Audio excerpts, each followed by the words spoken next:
I don't know. No. I'll get mine. Sorry. Let me knock it out real quick. Well, we not though, because you got to do the what's the name? You got to do the Go ahead. intro video. Go Oh ahead, no, D. I don't want to be found anyway. I like to be like Batman. I don't want to be found. That is You know, crazy. look, that's because that's the man of the hour right there. They be hunting for him. They be hunting for him. Oh, and it's getting closer and closer to the season getting to an end. They looking for this man right there, baby. They looking for him. That's crazy. All right, so again, we're back. Another episode of Coach's Corner. Come on.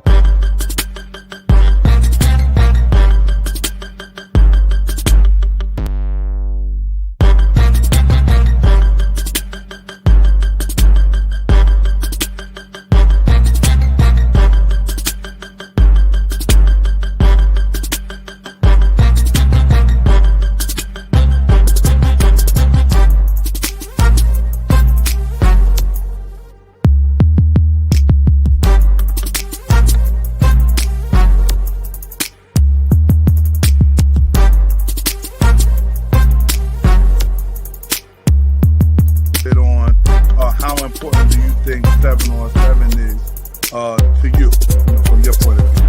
I think it's more for the offense side of the ball. Right? And that's how you want to keep it into that system where, they know that at some point, I want to be the star at Eastside. I want to be the star at Your head coach does it for you. I feel you're just spending extra money for a recruiting service. Hey, to piggyback off that real quick. Yeah, definitely.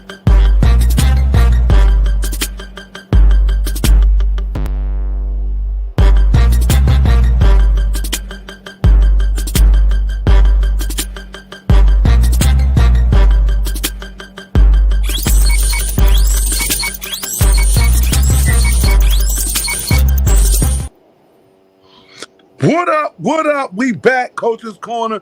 Every 2 weeks, Sunday at 9 o'clock, we live. As you can see, I got some of the best with me as always.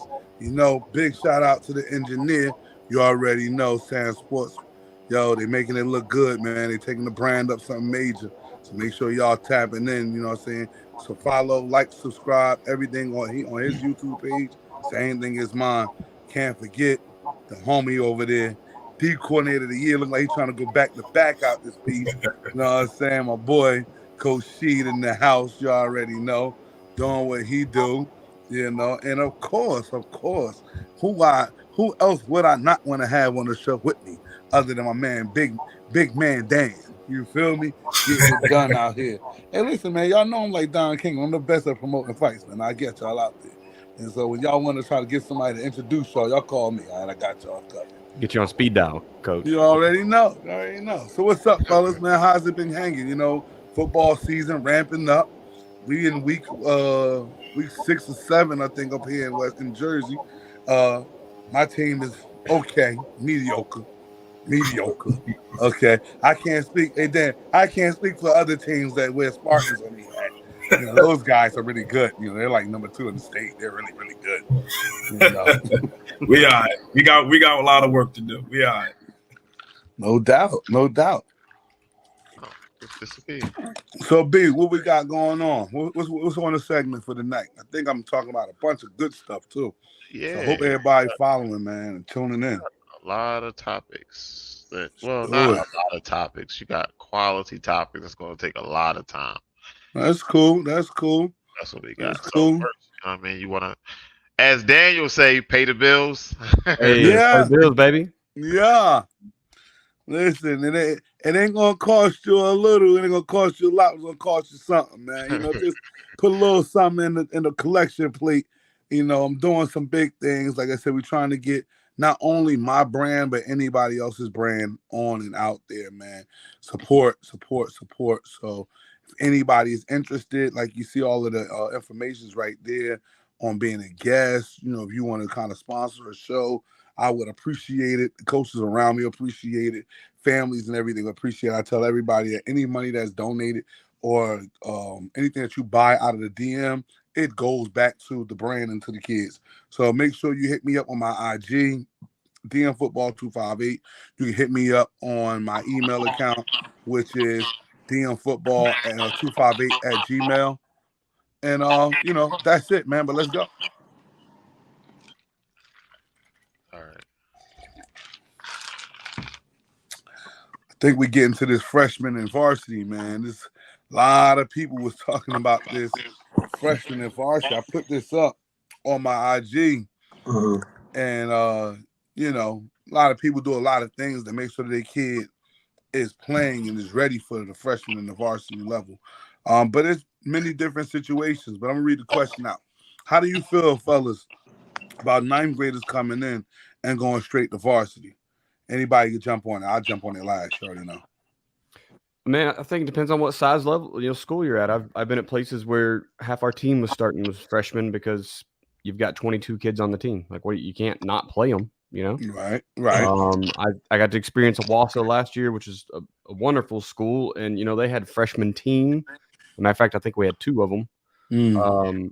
And they pulled a couple guys up, but those guys were physically mature, so they weren't at risk of getting hurt at playing with the big boys. They even pulled one after a few weeks just because they had the spot for it. I mean, he got some reps, so he showed what he could do at freshman ball, and he had the skills to go play on varsity team. So I've seen both situations. I've seen freshmen don't play.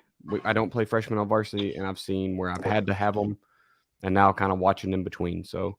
I think the feeling is you get the best 11 kids on the field, and if that's a ninth grader, it's a ninth grader. Yeah, I'm feeling you on that one. Like we said, there's many different cases, obviously. Why you want to use the guy. Sometimes you use the guy because you got to use the guy. You got no other option, like you said, D. And then you got some guys who come in and they're just different. Go jump on that. I mean, I know you've seen some of those in your time. Yeah, I mean, you talk about our senior receiver right now, Des Jones. He came in and played as a freshman. And a lot of that had to do with situation. He walked into a perfect situation. Obviously, he's very talented. But he played a freshman game. He dominated the game. All right, it's time to come on up. Yeah. It's time to come on up. Because we didn't have a dynamic receiving core at the time, so it was easy to transition him into, getting playing time. And, now he is what he is, going to Ohio State and that sort of thing. So right. It's all timing. As long as it's not something that's being promised, especially, up here in North Jersey where we kind of stuff like that. Stuff like that. Yeah, stuff like that. But it happens a lot. DJ from Bergen Catholic, I remember he played as a freshman. So there's a lot of scenarios and cases of that happening here. Again, it's not a lot, but now in today's day and age, it's becoming more of the norm or an expectation. Push. Yeah. I think it's all just timing of it. That's the biggest thing for me. What I always say about our beautiful sport of football is that it's the longest sport. Like, you can't go pro early like other sports. This sport takes time. So, like she said, it's kind of in our state starting to look like the expectation of wanting their child to play varsity early. Now, again, it's many different situations. Your kid could be like that, right? But he has to make sure that he's like that on a team that don't have that. Because there's a lot of different situations. The number one team in our state is Bergen Catholic, right? They got a lot of dudes. I mean, hell, even like right now, Sheed is the number 2 team in our state, right? DePaul. It's a lot of dudes. Just because you're not playing as a freshman don't mean you're not like that. They just probably got something like that in that position. Yeah. So, and then it's interesting. And then I really want parents to do more talking to coaches. I really, really do. So this way they can understand what the situation is. Some kids need to play freshmen because you might not be tearing it up like how he said Des did. You got some kids that go in the freshman game. It's like, okay. Like he said, that's enough. Right. Give him a challenge or he's going to get bored with this thing. Right. You got some kids that's like, let him play JV and and that freshman. Let's see how you can handle that. And some guys are just freshmen only because you're just trying to get your feet wet. And Right. I think we've all seen scholarship players come from all three types of things. Absolutely. Guys that just played freshman, guys that played freshman JV, guys that got skipped up to the varsity. Right. So it's not like, oh, well, if you don't make it to that next level. Like, you'll make it to the next level if you do the other things that goes with playing football. But yeah, let me see. I'm gonna let you guys read some of the top comments that I got. So I got a question. What you Is got? everybody? Oh damn! I didn't mean to take that off the screen. Is everybody in the I guess the same state? 'Cause I know every state rules are different. So once the kid play one snap on varsity, they can't come back down. Correct? No, not in Jersey. Everybody. No. So Oklahoma Oh. limits it with you have 8 quarters of play, and that includes overtime. So I you can learned that. play you play your JV game and play 4 quarters, Mm-hmm. and then you get in your varsity game and play 4 quarters. But if you go to overtime, you're out of time. Now it's Yeah. a self-police thing. There's not a lot of there's not a lot of people out there sniffing around to see who's playing their 10 quarters. But Right. I think parents more than anything needed a way to keep coaches from playing their stud ninth JV and varsity, just trying to get wins instead of developmental programs. Right. Yeah, no, in Jersey, we don't have that situation. But the quarter situation, I found that out 3 years ago, D. We had a kid that in West Orange, he played the freshman game that morning. Ironically, it was against Montclair, who he just whooped the ass on. Anyway, so we put, I got him. They down now. I got to hit them while they down. So, but no, look. So he played the freshman game all 4 quarters. And then we had the varsity game at 1:00. So obviously, because he was our better freshman, we dressed him, got him going, and we kind of did the varsity bag. So in the 4th quarter, we put him in the game to get a couple of runs, see what he could do. Like you said, it's a lot of self-policing. We didn't understand the rule. I mean, in our mindset, it was like, yo, play kids so that we get reps. Like, that's all it's about. But we had got approached by the opposing coach, like, I know that kid played freshman this morning. We're like, okay, and he was like, yeah, but so he can't play 5 quarters. It was 5 quarters, I think, Dan. He can't play like 5 quarters in a day. We're like, see, ours is in a week, like in a from Monday morning to Sunday evening. But I had never heard it before, never- D. So I didn't even, it didn't even sound like a rule. Me and my head coach, like all of us, the defensive coordinator, like, I mean, did you even hear of that rule before? No, I haven't. Yeah, like it was just so left. But I understood. It's like, oh, you beating me bad. Now you putting in the kid that beat my freshman this morning. Like, well, we're a program. We're trying to step it up. Like, we're trying to stay in the back ashes where you guys are. So whatever. But hey, listen, I got 1 month left, man. 1 month left. We got October right now, then there's November, and I get to officially walk away so I can talk all the jazz I want to talk. Can't wait. So down here where we at, once you take one snap, I don't give a it's on kickoff, you can't come back down. It's no back and forth. But that's Once you not take one productive. snap- That's not productive because every Right, game is so- different. Yeah, so once you take one snap, you can't come back down. Oh wow. That's wild. So That's just- my thing is on that. So even in the private league, I forgot what the name of the league is, but it's a private league out here because one of my kids go to it. And once you get on varsity there, you can't transfer to any school in that league. It's 35 schools in that league. So that they tried to take one of my kids to varsity, but his father found out and he told him no, keep him on JV. To make sure he's ready. You know what I mean?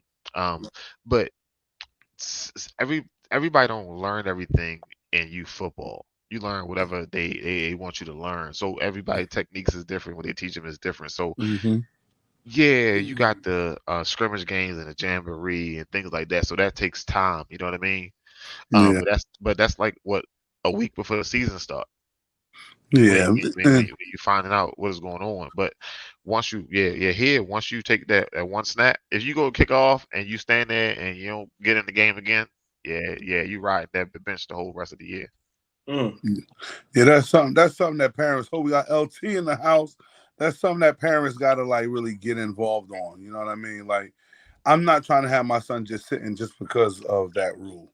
You know what I mean? That would be something I would really. But that's what I say. Parents getting involved. That's something I would have to really dig into. You know. Hey, LT Nas, man, y'all want to jump on this one right here? How do you feel? And we know there's many different situations about ninth graders coming in and going straight to varsity. And I know Nasir Smith, you know, he's a receiver coach at Caldwell College right now. When he played for us at Shabazz, we did that with Nasir. We brought him up, let him play some, what was it, dog safety, I think, Nas. And you know, but he also got to play the freshman in the JV games too. Like we want to get as many reps as possible with them young guys. That's what it was for us. So what you guys got, man? LT, what you thinking? Man, like the guy said, it's situational. You know what I mean? Depends on your situation, what's happening on your team, what's available. Are you balling? You know, some young guys mature a lot faster. You know what I mean? So for instance, myself, my freshman year, I never played a snap of JV football. I played freshman football. Sophomore year, I was a starter. Okay. So it's just all about timing and situation. Yeah, like she said. Hey, shit, I got your boy on here now. Yeah, he helped me get a lot of he helped me get a lot of interceptions because of his pass rush. So I appreciate that. You already know. But like you said about, you know, fits and like learning and understanding, you know, it's crazy. Like I said, I mean, you got situations where one of my guys is new to Sheet system. He's played varsity before, you know what I mean? Limited, but he played. But again, he had to get adjusted to how they run their thing over there with Sheet. And that if you're not into it, you could get left behind. Like you can miss it. Mm-hmm. So, you know, regardless of the age, man, sometimes that is a different story. You know what I mean? But you know, as you can see the comments you got right here, Juice Benton, that's Al-Rashid Benton, you know, already everybody, a lot of people should know what that is. Went on to West Virginia, played at Shabazz. You know, he's like players play. You know, I get that, you know. Let's see, you got my man Coach Earn right there at the top. Coach Earn, you know, he was sitting up there saying, what did he say? Flip it back. If they ready playing early, you know, it'll help their development and their recruitment, in his opinion. You know, so I could dig that. You also got to think about the feeder system. Right. If you snatching everybody up, then you know what I mean. I look at it as, let's say you got. So I didn't know coming into high school. I didn't know a few years ago. I didn't know how many kids just come in not knowing. I thought everybody played youth football. I thought youth football was a shit. I didn't know like 50% of your team never played a snap before. Yeah. And I'm like, yo, there's no way possible. Yo, you too big. I said, yo, you big as shit. I know they was knocking on your door every day. They was knocking on your door like, yo, get out here, come play. You know what I mean? But it wasn't like that.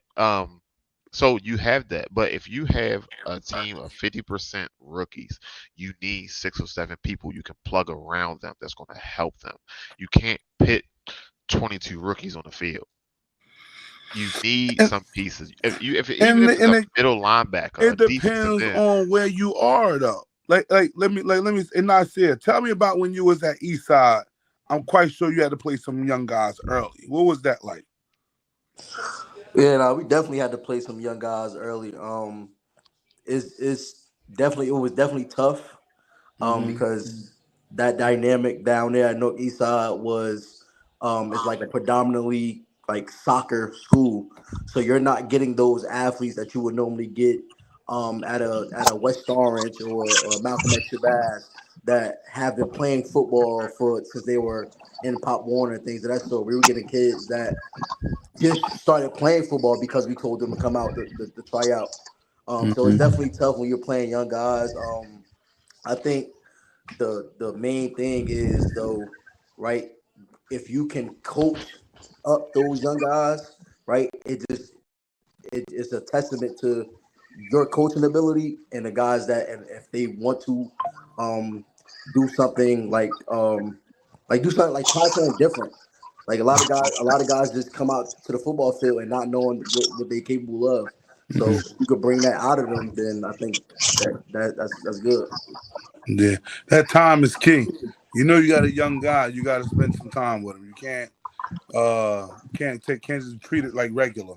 You know what I mean? You got to actually, got your practice time with him, and then you might want to get some other time with him. I could just go to my guy Sheed, man. I could tell you all about what it was like for my kid. You know, it was some Friday night conversations. It was some meeting at lunchtime stuff. Like, when you got a young guy and you want to get him up to speed, you got to invest in time. It's about the only way it works. You know, you don't do that, then he's just going to kind of, it's going to have to go natural. Yeah, I think too. Also, we're almost forgetting, like, it's just a mental development too. So we're talking about if they can play them, but a lot of these kids don't even know what power is. No knock to any youth football coaches, but these kids don't even know what power is. So now you're trying to get them to come. They don't know what spilling is. They don't know what feathering is. So these type of LT, they don't know how to wrong arm that thing and let that backer eat. You gotta know how to sacrifice, man. In the trenches. What coverages are you really getting in youth football? Cover 3, man to man. So now when you get to the high school level, now you got cover 4, you got cover 6, you got cover 6. I want to combo that. Yeah, right? So it's not just the physical part. My fault. It's not just the physical part. It's the mental development too. So you also got to take in consideration that some of these kids practice 2-3 days a week. When you get to high school, you at 5, sometimes 6. That's a lot of way. That's a lot of wear and tear mentally. You know what I mean? Like, and then you're trying to keep up because these kids bigger, they faster than you, and you're trying to be like them. So, I mean, it's a lot. It's a lot. Time management, right? Now you got to get up at 7 o'clock, 6 o'clock in the morning, go through a school day. Then you come back. You got meetings. You got film. You got lifting. Then you hit the field, and you got to do that every day. That's a lot of maturity from not only the kid, the parent to commit to that too, especially for our level. It's a lot to transition from a youth All-American big time kid to now starting on varsity because it's a lot. Now I got my brother right there, Hakeem Hayden. I like his tag as the architect. One of the my guy worked with the Dark Knights, man. He runs the Dark Knights actually. And man, he been working with youth football programs for a long time, and I want to really get. Don't worry about it. I'll be out there Wednesday. I wanted to get a youth coach out here, but you can give us the perspective from the youth level. Like, what are they thinking, opposed to like when they get to high school? They thinking they should get to high school, play right now. What's your thoughts on that? Should they play? Should they develop? What you think? And every situation is different. We understand that. I believe that you can hear me. Yeah. I believe that. First of all, it's a lot of variables. Do you think play right away? If you're good enough to play, then you should play. But there's a situation of: are you physically ready to play? Are you mentally ready to play? Are you ready to deal with the emotional levels and the grind of it in all aspects of the game?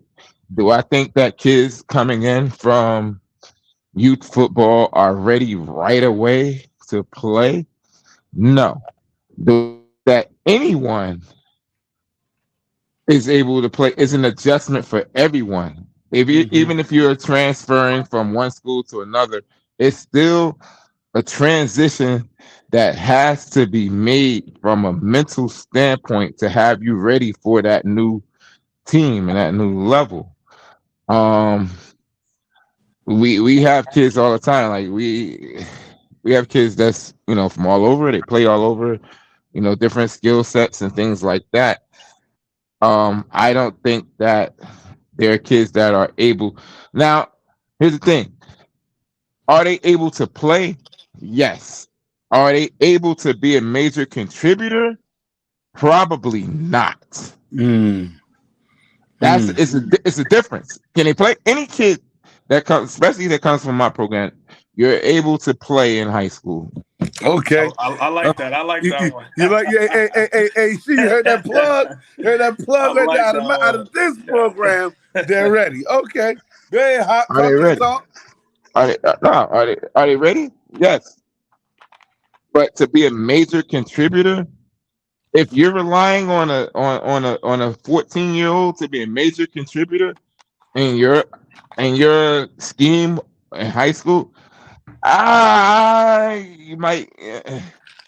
Yeah, you might not be ready for the big time. You need You that might not be 14-year-old ready for the big to time. make those plays. Yeah, no, I can Right. Now, And again, Kenny, they're exceptional guys, but Yeah, those they exceptional are. guys, Yes. That's few. When I'm talking, I'm talking they're about the very mass few. majority. I'm Hey, talking look, about the mass when we majority. talk about like the Jabril Peppers, like these guys don't really walk the planet with us like that. You know what I mean? So those guys are No, slim and and few. even him his freshman year, he was not a major contributor. He was a contributor. But those guys are already recruited by the top schools. They already been knocking at their door already. Everybody's recruited by the top No. schools, Oh, man. hey, and let them know how. If you ain't out here talking, you losing, baby. You got to work, baby. Got to If you work. can pay, you can play. Oh, hey, listen, I ain't got nothing to do with that. Hey, Sheed, I'm minding my mouth. I ain't getting close. What seed is that? I'm sorry, I'm trying to get this right on my phone, and what seed? What seed is that?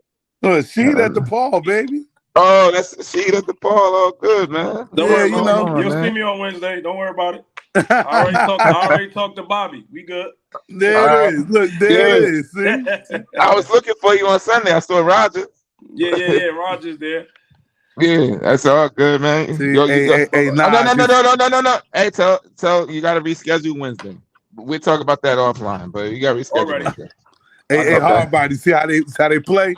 They play dirty. That's why I got. That's why I got to retire. Dirty. That's why I got to retire. I'm just a spectator now. I'm just listening. It's That's why I got to retire. Hey, Dad, like y'all said, they're recruiting them early, baby. If I ain't in the what's game, going on. I'm talking about 13U, man. I don't know what nobody talking about right now. No doubt. Hey, no Seed, doubt. hey, Seed, I'm already sending you one of the top quarterback prospects over there. Yes, I mean, sir.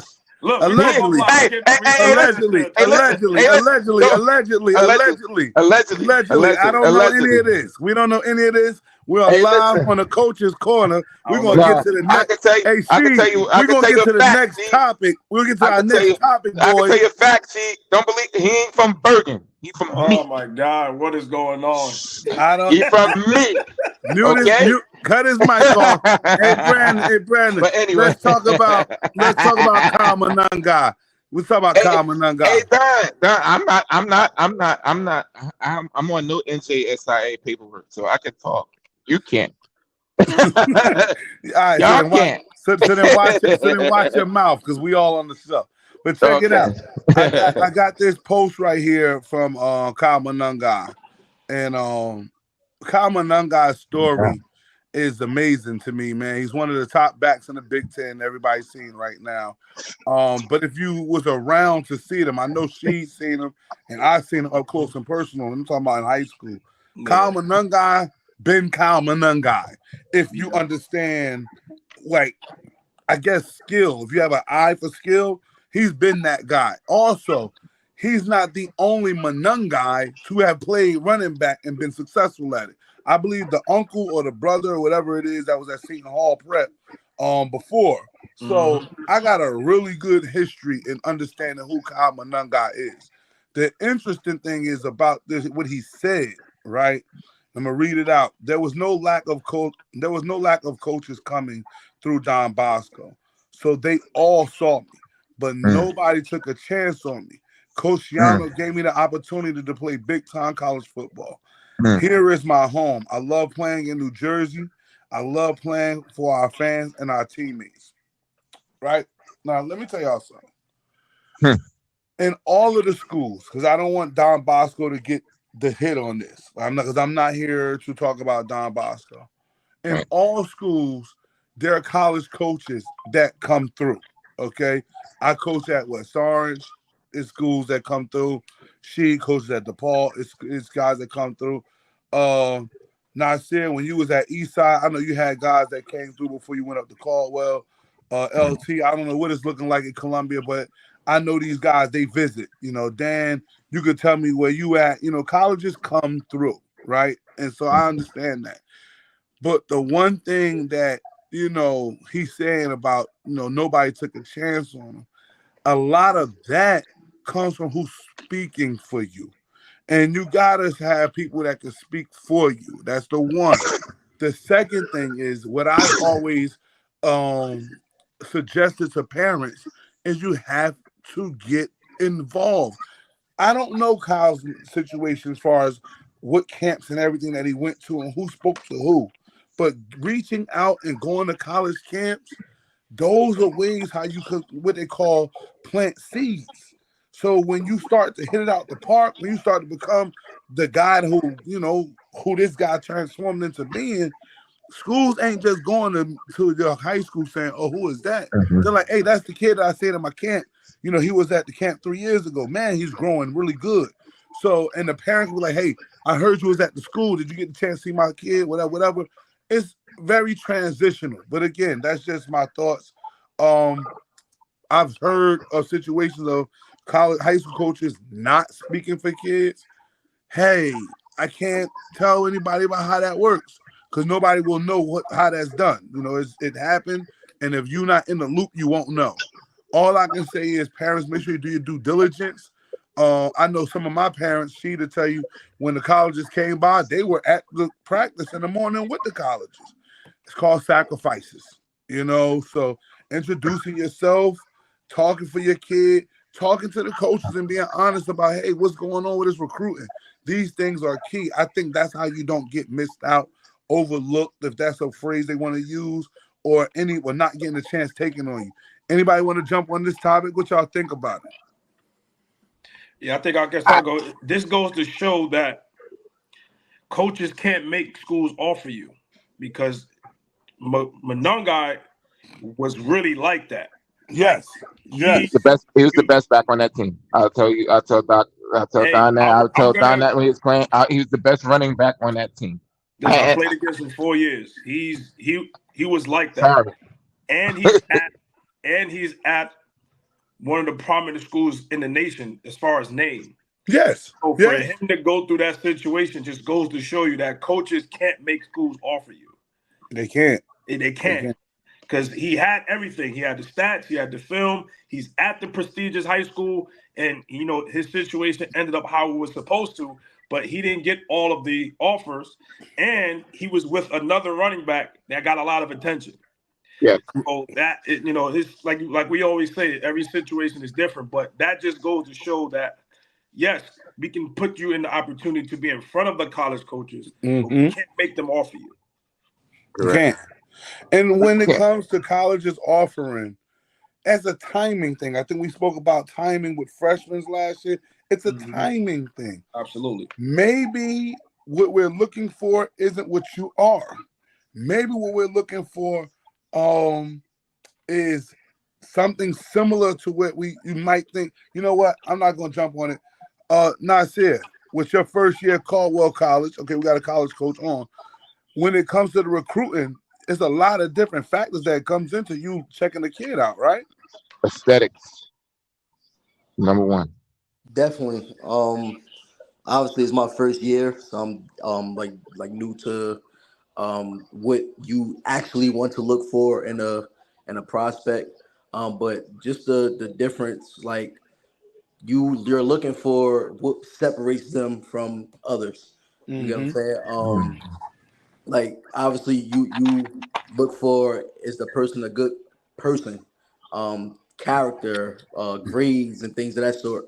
So it's definitely a different dynamic when you are trying to recruit guys to be an asset to your football team. Right. And so that's what I know. I know that it's a lot of different factors, a lot of different things that take place. Like she said, Kyle Monangai was like that. Okay. He was at Don Bosco, like he says here, and they were like, they're a prestigious name in our state. A lot of people say Don Bosco, they hear Don Bosco, it's like, oh, yeah. But again, we're talking about college coaches was coming from all over because his counterpart was a very highly recruited kid. And so for all of those guys to come through and see this kid and not see, I guess, what Greg Schiano's seen, hey, man, It is what it is. It's called luck of the draw. You know what I mean? Kareem Walker, Nasir Hooker. But that's a situation that's a little different. That's a little different. That's a little because different. Mr. Hooker. That was a hell of a tandem. That was a serious tandem. Hell of a Mr. Hooker had to take care of something academically that would put him in a different situation. Right. Than it was with Mr. Wilson. Now, You're right, Don. That But goes back it goes to what I back said to before. what you were saying before. Parents getting involved, understanding the recruiting process, or I can actually speak for two parents that live right here, LT's mom and Nas' mom. They were two parents that said, "Hey Don, show me the way. Let's take the walk." But Don, in all fairness, you trust who you trust. Some people have bad tour guides, so you trust who you trust. You get the information as it is. A lot of parents are not educated on certain things that happen in this realm, so they ask questions. They do their due diligence. Okay, and they trust their kids with certain people or situations, and those situations sometimes fail them, and that's what happens more so than not. That it's not just. I don't think that. I mean, it is a few that don't want to do the work, but I think that the people who say, okay, well, they've been riding with these people from 6U, 8U, 9U, 10U, midget, whatever they call it now in those other leagues and stuff like that. That's it. And they've been riding with these people, and then things don't turn out as those people were promising them or telling them, or it may work out for another individual and not them. And these people are not being upfront and real and honest with them. Okay, and they're giving any kind of information that may not be the right information for that particular individual. That's key, because everything is not the same for every individual. Every person is individual. Everything is different. It's different situations. It's different avenues. It's different things that you take. And these people, these tour guides, are not educated themselves. They're going by what they hear from somebody else. Hey, hot, and that's why we're going to be having people subscribe to the Chamberlain Football Consultant or the Driven Minds LLC consultant firm. We are here. Hey, Dan, let them know we are here to help. Okay. Parents, kids, might coaches, cost you a little, might cost you a lot. It's gonna cost you something. All right. Tap in, baby. Hey, Dan, speak on Don, it. I got something for you. We can talk about it tomorrow morning. It's something that I've been wanting to do for a while, and we'll talk about it more. Hey, shit, it smells like evil has come on my doorstep. I don't want no parts of nothing, man. Hey, what my man say? All I need is the stage. Hey, LT, tell me about your recruiting process when you was at Shabazz, right? Like, did you feel like guys missed out, overlooked? I know me and you and RU had a thing. he ain't been to my park yet, so he don't really have a recruiting process right now. Don't worry about it. Don't worry about it. Go ahead, LT. Answer the question. I'm just joking around. I mean, well, about my recruiting process, it wasn't really a process until my big bro came around, Donald Massey, and really kind of put his stamp on me and kind of helped me out in his younger origin days. Get exposed, taking me to camps. Just what you was talking about just a few minutes ago. If you're not getting connected, if you're not being seen, especially back then when you had to send out VHSs and stuff like that, or CDs, DVDs to get around, you wasn't gonna really be seen unless you was a nationally, ranked person. You know what I mean? So, and as far as RU goes, I was kind of pissed off with them because I got no offer from RU, and I'm a top 20 athlete in the state of New Jersey, according to Ryder. And I That's what they said. Hey, LT, that's what they said, LT. We ain't say That's that. what they said. How did you get there? How did you get there? It wasn't from film stats and none of that stuff. It was from the exposure that you was given. That's to, you know, and here's the irony of that about your situation, because I lived through it too. That was so amazing. You never even played for me at Don. No. So it was there was no gain or finance. There was no ego, no game, no social media, none of that stuff for, you know, especially Don and me to invest in you as a child. Now people don't do that nowadays. It's like, okay, if you ain't playing for me, all right, well, I ain't fucking with you. All right, well, whatever. You know, and that happens a lot. It's everything that's trickled down from NFL to college to high school. It's even trickled down to you guys. I got interrupted with a phone call. But it's trickled down to even the youth level. Me get on that path, and like what Don was saying about the exposure is everything. Mm-hmm. You know what I mean? Getting out there to different camps, different combines is what we call them. Just getting out there and in the eyes view, you know. So that's extremely important. And then now in today's time, oh my God, the connections that you can make now just off of Twitter and what's the film we use to watch film now? Huddle. Say it again. Huddle. Yeah, Huddle. I'm reading your lips. I can't even hear you, but yeah. Huddle for sure. It's so much easier to get exposed now, and there's people that's not taking advantage of it. It's crazy to me. Yeah. Hey, Dan, get on that real quick. But you know, hold on, Hop. Take it over the show. Let me get off and come back on. Man. I mean, all right. Hold on, Dan. Before you see Huddle, you gotta see progress.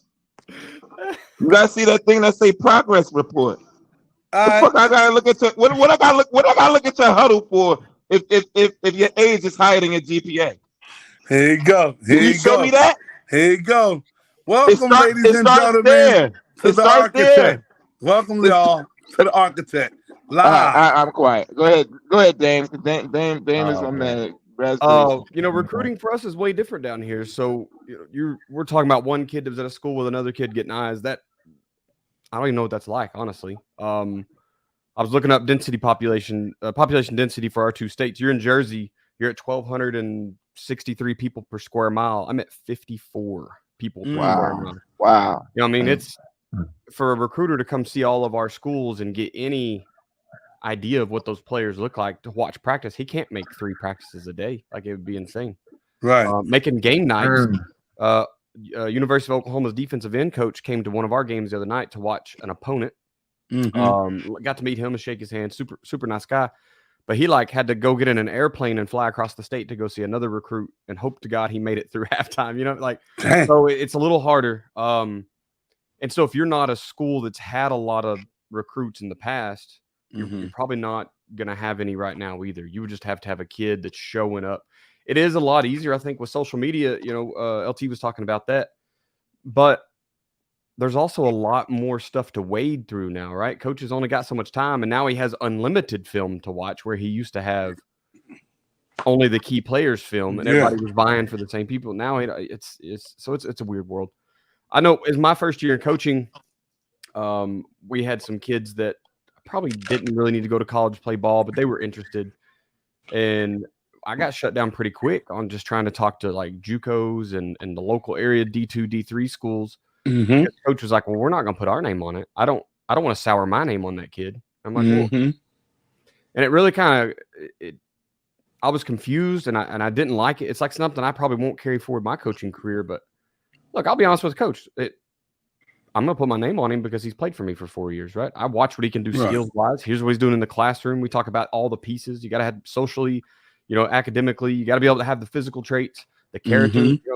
Hey, he's a 3 out of 5 on most of those scales. I would give him a shot. It's not like you're losing a lot.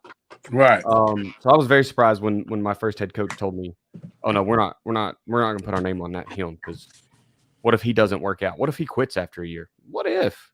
Right. Man, whatever. What if Adrian Peterson would have quit after the first year? I don't know. What if? Right? Like stuff happens. So the recruiting world is very weird to me, and so I mean this kid's I've not seen that situation where it was a kid that had skills that didn't get a look. That had was at a prominent school, but there's a ton of kids in Oklahoma that go overlooked just because it's so vast. You got to go so far, Right. and a lot of small schools. Right, I've been in a lot of 1A, 2A, 3A schools where, I mean, guys, we don't have those kids. We just don't have them, and so recruiters aren't coming. So when you finally do get the kid, he's got to go play for a bigger school. His parents got to move him to get that done. So recruiting's a little different down here than where you guys are making it happen. Okay. That's a hell of a that's a hell of a perspective right there. It's a great reminder that everywhere you go, it's a little bit different.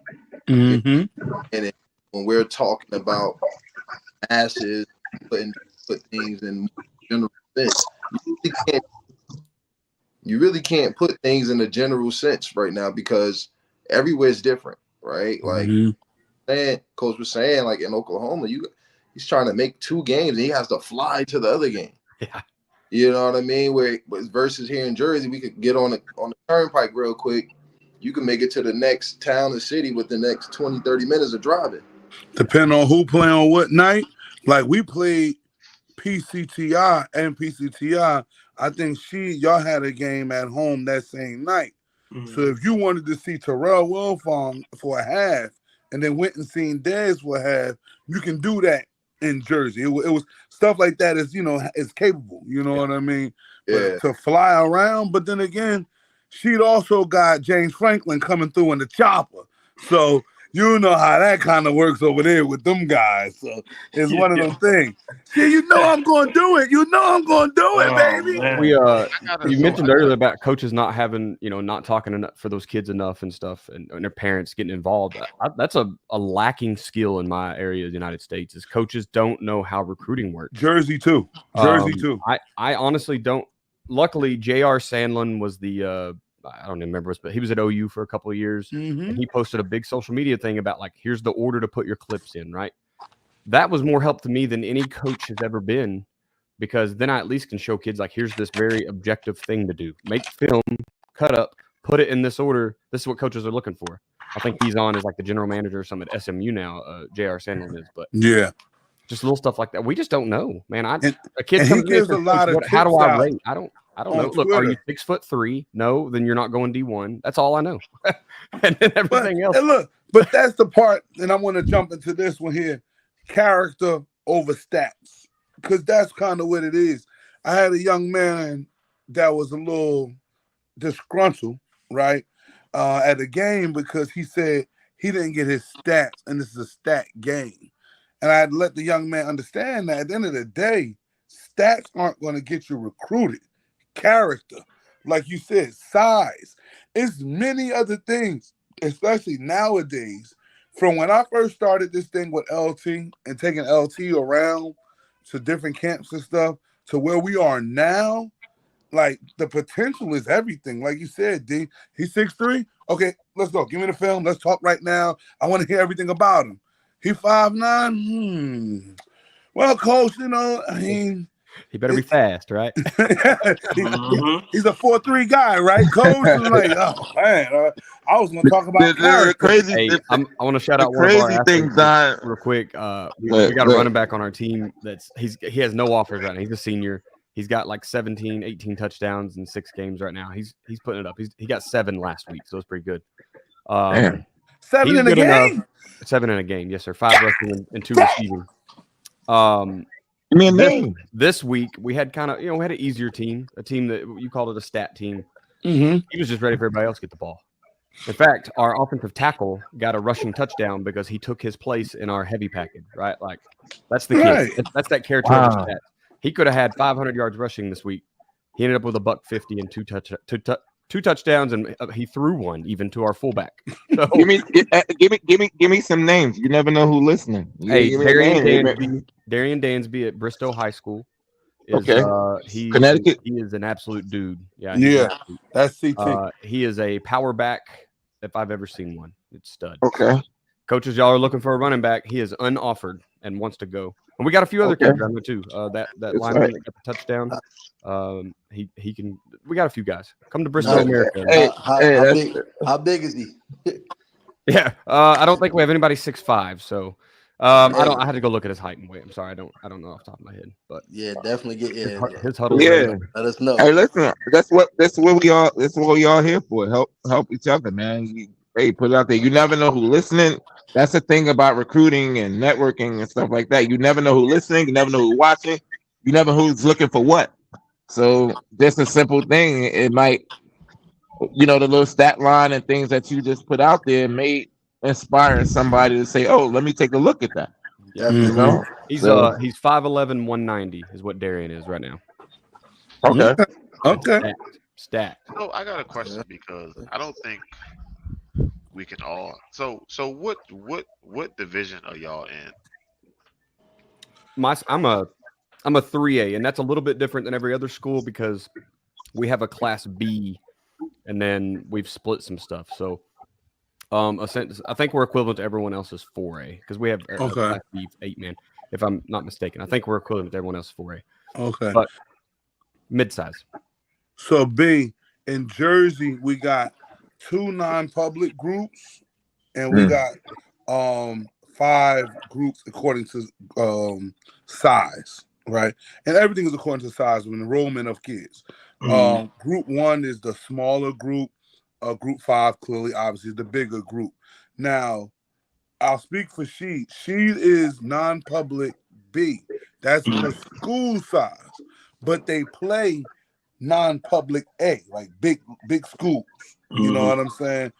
I'm a Group 5 school at West Orange. LT is a Group 5 school with Columbia High School. So we have a lot of kids. I think West Orange was up to our enrollment somewhere between 3,000 or 2,000 to 4,000 students enrolled. So we got a lot of stuff going on. Like I said, Hardbody is at Caldwell right now. Prior to him being at Caldwell, he was at Eastside, and that's Group 5 ball. So honestly, I wanted to break it down. Group 5 ball is the next step. I hate to use the word under, but to non-public. You know what I mean? Because of the amount of athletes that's on the field. Like, because there's so many guys, it's a lot of athletes. But there are some hidden gems that are Group 1s, like your Shabazz and your Weekways, who get to recruit the whole city of Newark, which is the biggest city in Jersey. And because their enrollment is low, but they got kids that go to schools that don't have football programs, they get to play for them. So you can have. I remember one time, I believe, Weekway and Shabazz might have had about 2 to 5 or 2 to 3 Division I kids on the team, like, and they're Group 1 team, just annihilating shit, bro. Like, because the teams that they playing is like New Providence, that's a small suburban school. The Nellen, the small suburban school, and then here comes Shabazz and Weekway, and they rolling them. So I asked that because I sit here listening, and I don't think our conversations are the same. So I coach at a 1A, so we get what we get coming in the door. Yeah, you know what I mean? Like, we're nobody first choice.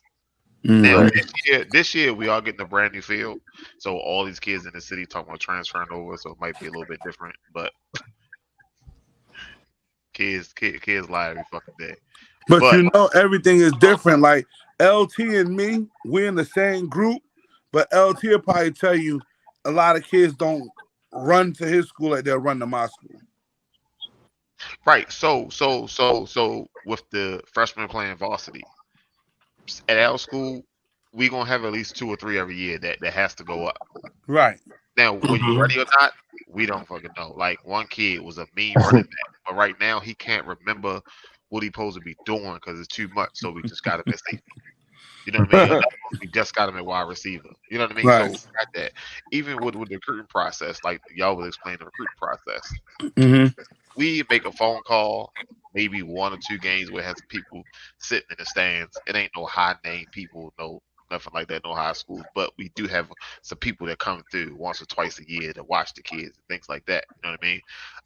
But I was just listening to y'all, and I realized that how y'all operate and how we operate, it ain't really the same. It's a little different. Yeah, we ain't on the same level. So I'm just sit back.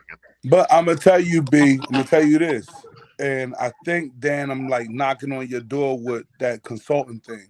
It's a lot of people, like Hakeem said, that are here but don't have a clue, and I'm talking about high school coaches and parents. Like, it's just like that. Like, I can't speak for every high school coach in the state of New Jersey and say that they are promoting, they're putting their kids out, they're doing it a certain way. Some guys, they do their job and they go home. I can't be mad at that. That's what they get paid for. Okay? So it's no knock to that. But it's certain people that don't have those coaches like Sheed, you know what I'm saying, like LT, that take time in the off season to spend some time with you, work with you, get you going, help you improve as a skill and mentally getting you ready for the next level. Go ahead, LT. Yeah, but even with that being said, if you know someone that can help and direct that kid, right? Mm-hmm. Why not do that? Because then at that point, if you aren't offering any type of service, you're doing this. Everybody not like not like that. I was about to say LT word. Yeah, everybody ain't friendly. Last year Right. we had a coach school that sat outside. Everybody on their Janet Jackson, man. What have you done for me lately? We had a coach last year that sat outside this school every other day for a month and recruited these kids to leave this school, and then you get up there and then fold the team. And it's just like it's never mind. Don't incriminate yourself. She, what you got, She? Yeah, I'm gonna put some onus on collegiate coaches as well. I know when I was coaching at the collegiate level, I used to pride myself on finding the hidden gems. Like I knew my school was gonna get, some of the top guys, but I prided myself on finding the hidden gems. Mm-hmm. I remember my first year coaching at the collegiate level, I took this kid. He was a 6'4", 180-pound defensive end, and he became an All-American receiver. So I took pride in finding that, and I was a receivers coach at the time. So that's where the pride comes in. Like, look what I helped develop. And even now at DePaul, we can go scout. I'm going to use the word scout. We can go scout the youth level. I still take that same sentiment. Where, yes, I can go to the Bergen Stars. I can go to Brick City. I can go to Silk City. I can go to the Dark Knights. But I want to go to Pequannock. I want to go to Lincoln Park. I want to go to Jackie Robinson. I want to go find those type of kids, right? Those hidden gems that no one's looking at. And that's the pride that I have. Yeah. And I think some coaches do it at the collegiate level. I'm not, Yeah. Oh, yeah. There's a lot of lazy recruiting because we have social media, because we have Twitter, because we have Instagram. It's a lot of lazy recruiting as well. So it's just a combination of everything that we're talking about as a whole that we have to fix. I think if coaches have more pride in finding those hidden gems, you won't overlook a Kyle Monungai who's at one of the top high schools in the country, and he's putting up numbers. And when colleges come to Jersey, they go to Boston, no matter if it's up or down. Yeah. See, can I take it one step further from my perspective? Absolutely. You're 100% right. And as me being a youth football coach for 27 years, so that's one of my pet peeves that I see in the public school coaching. Okay, so everyone gets comfortable with. All right, it's all right. They're gonna come home. The kids are gonna come to me. Yeah, they're gonna come to me. There's not enough coaches from that sector that are going to those places in which you're talking about, and maybe not, maybe not stepping on somebody else's, like if you're from East Orange, you're not going to go to Rawway and recruit their kids or whatever. But the coaches that are in that town they don't focus on those feeder systems, those Pop Warner teams or those youth football teams in that town, and show face and just get mad because they get mad because those kids are going to the Boscos, the Pauls. Those are the coaches that they see. You'll be surprised. Well, you're not surprised, but I've been to a few youth practices where they actually practice on the high school field or the adjacent field, and the coach tells me, "Coach, we haven't even seen our public school head coach. We haven't even seen him." Exactly. I ran into that. That's crazy. It baffles me. It's like, so why? And why are you mad at the youth coach? Oh, you can't use our field no more. It's not my fault that you won't open your door and come outside. Nah, I ran into that 2 weeks ago. I won't name the organization. I like to keep things, confidential. But they say, "Yo, D, man, I got some kids out here, man. They like that. Come check us out." So, all right, cool. Because I'm big on just being a mentor anyway. So I just want to see who the top kids coming out. So I'll go check them out. Now, the practice field where they are is directly across the street from the high school. I mean, directly, this house is across the street from that house. So I'm talking to the kids, and we chopped it up for a minute, and because I know those coaches on the other field, I walked across the street, and I said, "Yo, y'all been over there? There's some dogs over there, man." I think I know what you're talking about. I said, the response I got, she was, "Yeah, we went over there, but it's like, And then when they go somewhere else, don't be mad." Right. Now, I'll tell you, because I came from the Little League ranks, I already know the business. You got to show face. So I'm like, yo, even if they are going to pick the DePauls, the Don Boscos, that's fine. I still have to introduce, "Hey, what's going on? It's Don Massey over here coaching at DM. Want to know if you need some help. You want to try to get with it, work with my team, whatever. Let's do it. I got a game coming up. You want to come to the game? Let's do it." Stuff like that. It go a long way. Because guess what? We're in a real transitional world when it comes to sports now. So a kid is going to start at one school, he's going to graduate from another school. That's just where we are right now. It's happening in college, and it's happening right now in high school and all over. So that's fine. That's fine. But if you don't get to show your face, you won't be one of those, I guess we want to call it nominees or suggestions, thoughts of places to go, when it don't work at another school. But hey, man, we can't get on that. Guys want to work. The workers win. That's all I can tell you. She don't show no rings tonight. We good. The workers win, man. That's all I can tell you. I can't substitute it. I can't shortcut it. I can't show you how I think it'll work if it don't work, because workers work and the winners work. That's all I can say about that. So let's jump on this for a little bit. Stop looking for the big prize. Like, all right, you can't get that. Some people peak late, so everybody doesn't peak late early. So it's like, some guys you gotta take a gamble on, and with work ethic, grades, and aesthetics, and all of that other kind of stuff, and see what you can do with it. Everybody's looking for the now. I mean, but that's the society now. It's a microwave society. I want it now. I want it now. All right, you get that now. Okay, you got that guy that's 6'4" that may run a 4.3, but he doesn't know anything about anything football. That's great. Like he doesn't know start stop. He doesn't know anything. Like he doesn't know how to tackle. He's just athlete. Oh, I can teach that. Yeah, how long it's gonna take you to teach him? Then you realize once you get him in there, he got a 1.3. So it's like all other kind of things you got to deal with. But like it's a catch-22. I mean, Yeah, it's listen. the right way. That's why I said the workers win.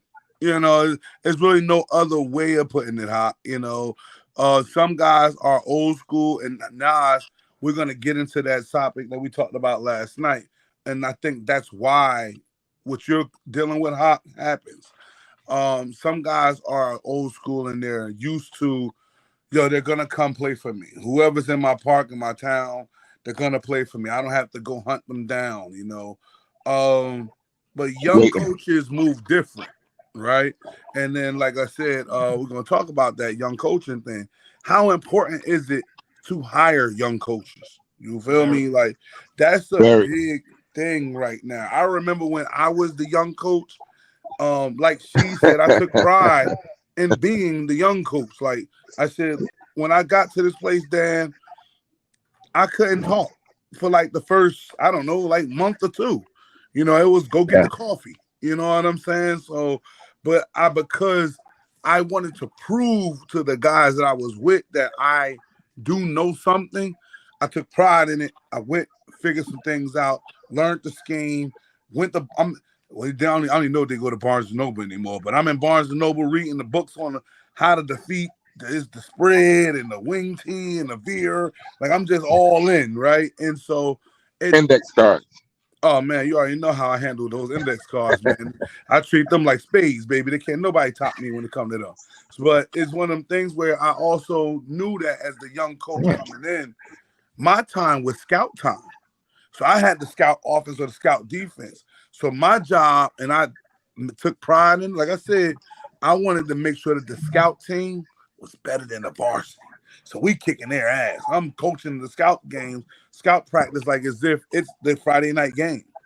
But I mean, that's just how I did it. And I know that the energy that I brought to the program helped those older coaches out because they just don't have that energy. You know what I mean? Well, look, I think you also, when you start talking about why you need to hire a young coach, you can look at a couple things. Number one, the evolution of football.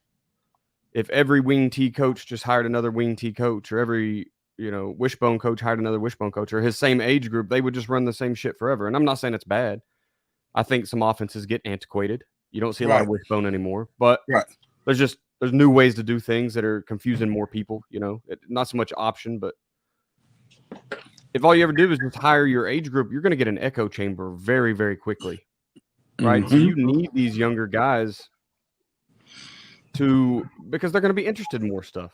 Yeah. Right. If you hire a kid today, he wants to know what's going on in Kansas City, right? Is Patrick Mahomes like the truth, or is that system really good? And he's going to go dig into it, right? He's going to figure that out.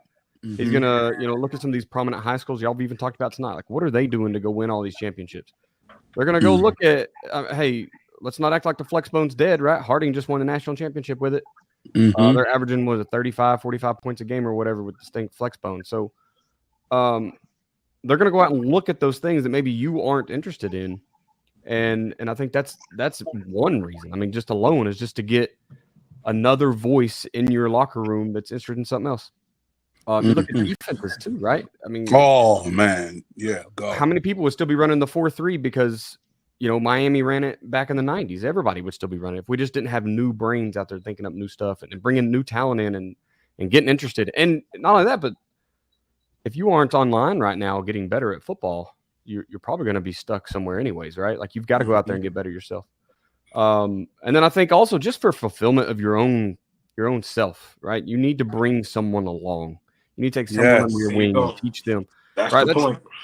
Yeah, that's a huge part of why I do the consulting side, is because like I'm working with a youth coach that's luckily a military brethren of mine, but he's learning like buck sweep, power counter. Coach Sheed, you said it earlier. Like kids don't know what power is. His youth program does, right? He's got 5th and 6th graders. They can tell you what buck sweep is, what RPOs are, right? Because he's doing it the right way, and he gets to talk to me, and we just look at weird ways to do the same old stuff. And I think that's made me feel better as a coach than any of my coaching years. Yeah, Just that's ball me. with a younger or another That guy. was me. When I started the DM 7-on-7, right? Obviously, I wanted to get young coaches. So I got Nasir, I got Coach Ali Bay, man. I had Coach Sheed, not you, she had another Sheed. No, don't. As many of y'all out here in the world. You know what I'm saying? I guess. But Coach LT, a lot of guys who, two things. One, could speak for who I was as a mentor and a coach and a trainer, right? So this way they can talk to the kids and the kids can understand. They can talk to the parents and the parents can understand. And I can be proud of these are guys that, man, they learned the game and they flourishing. Now they'll tell you every now and then, I want the joysticks. Like y'all ain't coaching right. Let me get the joysticks. Let me show you how to do that thing, man. They like, nah, old head, get out of here. So but it's a beautiful thing though to see them out there and they getting it going. But when I can say the energy, you know what I'm saying, that they bring to the table, like Coach LT when he's doing defensive line, I know his defensive line drills be intense. I be the laid back defensive line coach. Sheet. I ain't gonna lie to you. Once I teach you that, you're like, you ain't got it. Hey, next up, let's go. You know what I mean? Not LT. LT, he get it. Let's go. Get into it. Charlie. He be in it. Like it's a different energy that's unmatched, but that these kids need to understand. You need that because it's listen, man. For the most part, like a lot of us we're in 40s or whatever. Like, listen, there's a lot of days where we don't have that energy sometimes where like you got to build it up. And it's a lot of times, I mean, at least for me, I know like having that young energy and we're in a different time. So it's different. The younger generation people can relate more to a lot of these kids than we can. And translate and saying the same thing that we're saying and doing the same thing we're trying to get accomplished because we're in a different type of mindset generation and they can relate a little bit better to them, which is important when it comes to coaching, when it comes to mentoring and all that stuff. It's building a relationship. Like for me, I don't care about X's and O's or whatever. I do, but I don't. How can you make that person, now I gotta be pronoun correct, how can you make that person a better person, adult, as they get older? And building relationships is it. So yes, getting that younger person in there, it helps a lot because sometimes you can learn. Like you can't be stubborn to the fact that you can't learn anything from a younger person. Right. So that's the thing. Like you have to turn your ego off for a minute. You have to turn it off. All right. What is this person trying to say? Like, and help you, help me type of philosophy. And I think that's really vital. I love when young coaches come out because I love to mentor. Like me, I'm at a point now where I don't just coach the kids. I don't just mentor the kids. I coach the coaches too. So, I've been doing it for a while. I'm doing everybody a disservice if I'm not helping. Right. So but now let's ask Nasir. Nasir, what you think is the good, the bad, and the ugly being a young coach? Hearing your mouth. I'm the voice of reason around here, baby. You don't hear me, it ain't gonna work. You better run. Tell him not saying he's not gonna up down you. It's okay. I think to start, the good thing is I think Hawk and Chi, you kind of touched on it too. I think it's the relationships that you that you build as a young coach with the like with your kids or with your position group, whatever you how you want to put it. I think the game is always revolving, it's changing every second, every minute of the day. I think the most important part is once you realize that the power that you have as a young coach to be able to connect with those guys, like not even just on the X's and O's level, but on the hey, I was in your shoes not too long ago. You get what I'm saying? So I think once they've realized that, like, hey, like damn, like he knows what he's talking about because we experienced the same type of experiences in our lives together, but also the fact that, hey, like he had a solution to one of my problems that I'm going through right now. So I think that is a good part about being like a young coach and coaching those young guys up, not just X's and O's, but as far as like teaching them the way of life, putting them on the right path, allowing them to make mistakes, but also giving them solutions to how to go about fixing it. Resources, man, giving them resources, right? Yep.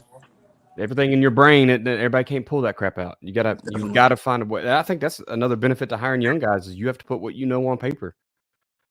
Yeah, you gotta solidify what you know and justify it. And if you're teaching a young coach, honestly, when you catch you a nice young coach, especially fresh out of college, just him teaching you about how to plan practices.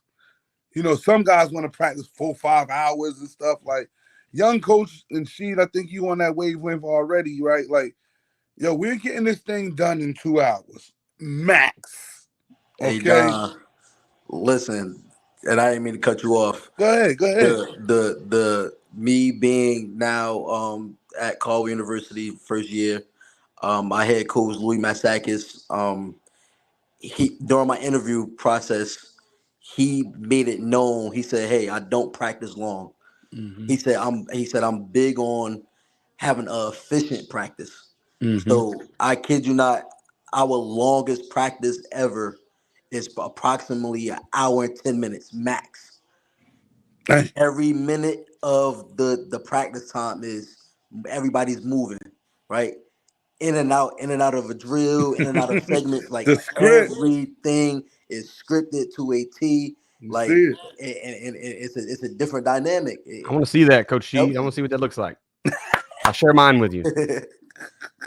It helps tremendously, man. Definitely does. Hey, She, without telling us the number 2 secrets, just break down the times that you got right there. He muted. He talking to himself. Oh, take the mute off, She. I got you. So I was kind of lucky to coach at the collegiate level before I came to high school. Mm-hmm. So this script is every 5 minutes. I don't know if it's gonna be blurry, but we good. You know, from the stretch, everything is in 5 increments. So after stretch, you know, sometimes we'll kind of play around with it. We'll go with, you know, our pursuit drill because I'm on the defensive side of the ball. And then we'll go into our ending. So I tell my coaches, if you can't get what you need to get done in that 15 minutes, you better figure it out and we'll review it and get it done the next day. Right. So, and on the top of it is exactly what we're working on for that particular day. Okay. It's, you know, hey, if we're working on this particular coverage, my corners coach, he needs to be working on that in his indie. My linebacker coach needs to be working on that in indie. If we're working against a zone read team and I need my defensive ends to feather in between, then he needs to be working on that in indie. And then obviously inside run, 7-on-7, et cetera, et cetera. But everything is 5 minutes. So what I do is I have the horn. Even though I'm not the head coach, I have the horn. Right. I'm blowing the horn. Sometimes my head coach gets upset, but I'm blowing the horn. We on to the next thing. Even in team, you know, a lot of times like, oh, do it again. Well, I can't do it again in the game. And from a defensive perspective, sometimes I script bad situations because I want to see how they respond. So if there's a mistake on defense, I can fix that in the film. Like, hey, what should you have done here? Oh, my eyes were supposed to be on 2 to 1, boom, boom, boom. I'm not a big believer in do it again. because it defeats the purpose that I can't do it again in the game. I can't say, hold up, ref. Can we do that again? Can we run that same play back? We'll get it next time. No, we got to be able to respond. You know, so some days I script the script to where it's perfect, 100%, where I know they're going to get everything right. Right. For the most part, I play around with the script. And I'll tell them, hey, I screwed the script up today. So I hope y'all on y'all P's and Q's. Right. So everything is in 5-minute increments. And that's something I learned from coaching at the collegiate level before I came to high school. Right. Right. And I that's think what I'm that's talking it's about. really neat to, like, now that I've been at the bottom, like with a brand new first-year head coach, and I was a first-year coach as a DC and trying to run his schedule. And then I went and worked with Bill Blankenship at Owasso, who's 6 state titles deep in 30 years. And I just stole everything he does, because why would you not? And then seeing the differences, right? Like a lot of it is a knowledge difference, right? Like, yeah, we talk about hiring young coaches. Go find a good staff to be on, man. Go find it. Figure out what success looks like. And I actually was reading in the comments over here, and it says, I'm at a school with a head coach who's been in for 39 years and still runs 44 wham. I get it. You're not taking his playbook, right? You may not need his playbook. You might need pieces of it. You might need some of the principles. What's his schedule look like? And is he successful? You know what that does? Every year's record doesn't tell you what the coach is, right? But over time, you're going to get an idea. Hey, Sam said a while ago, sometimes you get whatever kids walk through the door and you've got 15 dudes that put on jerseys and you go play 11-man football. And you go figure it out. And you're not going to win a lot of games. And that's okay. But over time, I feel like if you're good at what you do, you're going to move on and find the school that does allow you to do that. So records are weird, right? Like they matter, but they really don't matter either. So anyway, if the guy's successful with the kids, with the parents, with the admin, with the community, put that stuff in your back pocket, put that in your toolbox. Because you can learn. You can learn from everything. To me, you can learn. To me, I look at it from a different perspective. I look at it from a coaching perspective, and I also look at a parent's perspective. If I come to your school and watch a practice, and I see it structured to a T, that shows me a lot about that program and how you guys are running things from a perspective. Things is like, wow. Even inside as a coach, it may be one of your worst practices, like where shit's not going good, nothing's right. But seeing the structure and seeing how everything is on schedule, it goes a lot in the perspective of a parent looking at it like, wow, they're doing something that's totally different. Even if for us, it's like, oh no, this is everyday work. But for somebody on the outside looking in, a kid visiting school as a parent, and like, wow, okay, everything is on schedule. They're on time. They're making sure this is done. Wow, they're getting a lot done. And that goes a long way from the perception standpoint that can help your program in the long run. It may not help you that day, but it may help you in the long run. From our end as coaches, nothing's never 100% right. Every day is not a great practice. Okay, we say, oh, that was a terrible practice. More time than we say, oh, that was a great practice today. Everything was done right. So it's seeing that practices are all good. You're missing something. You're not pushing the limits. Screw up, right? If it's good on one end, something is failing on the other end. Okay, so if your offense is scoring on one play in every practice and all that stuff, then all right, well, your defense ain't doing something. So it's something that's always going to be bad. But I'm saying from a parent perspective, seeing structure goes a long way. And I think we get away from that structure and building relationships. Those are two things outside of the X's and O's that carries a long way in building a program, not just a good team or whatever on any level. And I think that helps establish trust in parents as well and the kids. And let's get LT's take on good, bad, ugly, why you should hire young coaches. I want to get LT's take on that. Then I want to jump into the next segment of this trend, this phenomenon. This conversation with young coaches is going to help us get to that. LT, what's your thoughts on why is it important to hire young coaches? Well, I mean, the guys pretty much hit everything on the nail, on the hammer on the nail. But I think the one thing that I do want to add in with hiring young coaches is just being able to relate.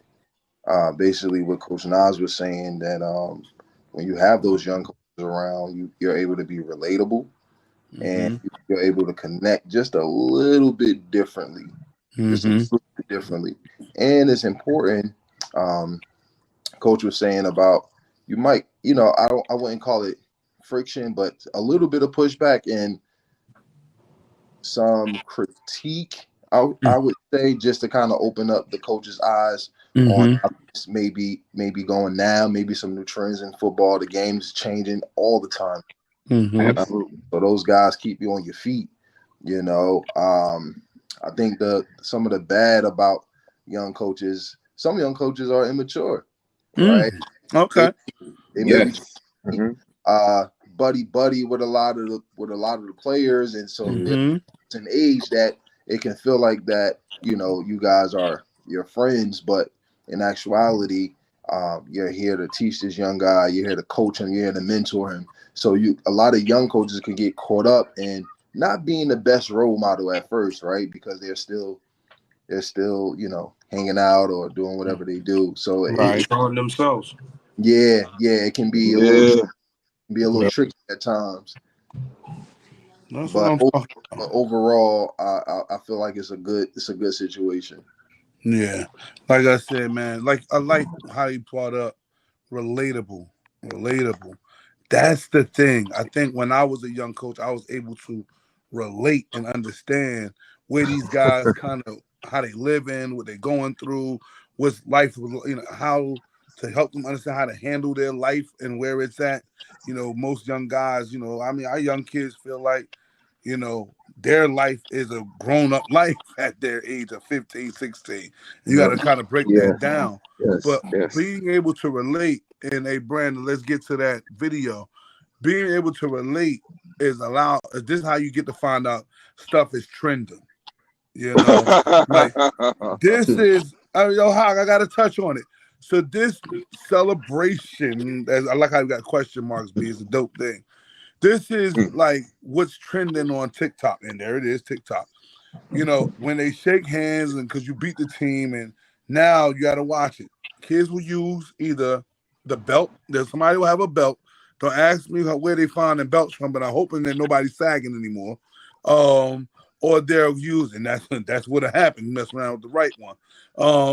Then you got the other situation where they have the towel streamers. You got to watch those, because I've seen kids take the towel streamers and try to hit kids with the towel streamers. Young coaches see this stuff before older coaches do. Okay? Young coaches are on Instagram. Young coaches are on Twitter. Young coaches are on TikTok. Young coaches are on all of those types of networks where the kids are on. But this right here, this behavior right here, it speaks to everything she, like 7-on-7. You know what I'm saying? About this. Dan, what was we talking about? You came up with it early. Either you are, what do we say? Oh, Dan? you're coaching it or allowing it, right? That's either coaching it or you're allowing it. And this is something that I'm looking at, and on it. Look, it's even happened on my team. Okay, I wish I had the video to show y'all some of my guys, but those guys had to take a couple of Tylenols the next day because we ain't dealing with this. All right. So it's one of those types of things where you want to make sure not to cut you off, Don, but the kid even did it to the coach. He even beat the coach with I just saw that. That's crazy. It's like, look. Wow. Look, Brandon was like, yo, if that would have been me, you lost your kid. He said you lost your kid. That was me. I'm gonna have to see your pops for that. Yeah, we gotta talk about that. We're gonna talk about that. But again, this phenomenon that's happening right now, man, is nasty. Hey, B, we got the video with the coach and the kids not shaking hands. I want to get on that too. Not the referee. The referee that was stopped that had something to say. It takes adults to be adults, man. Like the band don't play for us no more. I forgot I used to say that. Hawk used to tell us that all the time. My man Andre used to always say the band don't play for you no more, man. So all that getting super excited and egging on these types of behaviors, that's not it. Listen to this right here. This is a good video right here. I think I just found the video of the year. This is how you teach sportsmanship. I'm going to shut up and let you watch this video. I'll come in on the other side. That's unsportsmanlike, bro. Don't do that.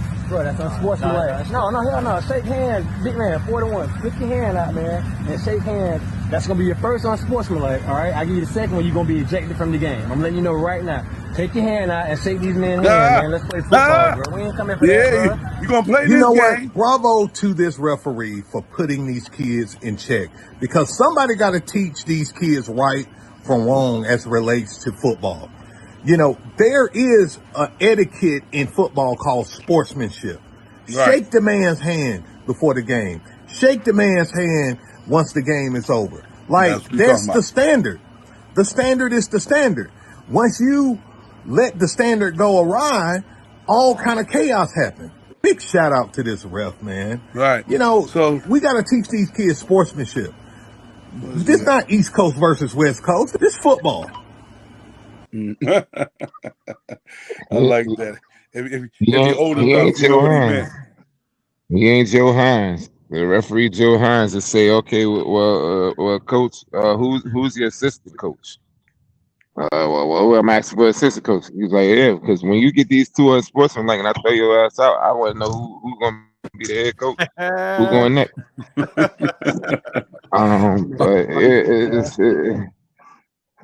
But that trend there is so heavy and so strong there that it's ridiculous. Flipping into the end zone, all of this stuff. Here's what it is. Here's what it is. Listen, I'm gonna say this. I'm gonna give you the floor, Nas. What it is again, like we said, if you're a coach that sets the standard, like the guy said, the standard is the standard, right? So if you set the standard, right, then there's no issues. Like we kind of can figure out how this works. They know to go up there and shake hands. They know it ain't no belt to booty. They know all of the extra stuff don't happen because the standard is the standard. What's happening nowadays, just from what I've been seeing from all over, coaches are trying to get the approval from kids. You know what I'm saying? They're trying to make sure that the kids love on them or they like them a lot so they don't transfer or leave and all this other stuff. I tell people all the time, and I talked to Nasir the other day, I'm one of them coaches where I'll tell you where the exits are. It's one over here, it's one over there. Like, it is what it is. I'm coaching the 11.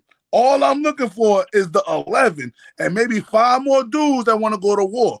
I ain't got time for no friend stuff. So that's why the standard gets to be the standard. But remember, I said to y'all, this is a real transitional football world we're in now, where guys are scared to lose talent. They don't want to coach. You know what I'm saying? So because stuff like that's happening, these types of trends are popping out. And now, like I said, having young coaches get to see those trends, alert the older coach or whoever, hey, telling you now, man, make sure you watch out for this because there's something that's jumping off. Nah, what you was going to say about it.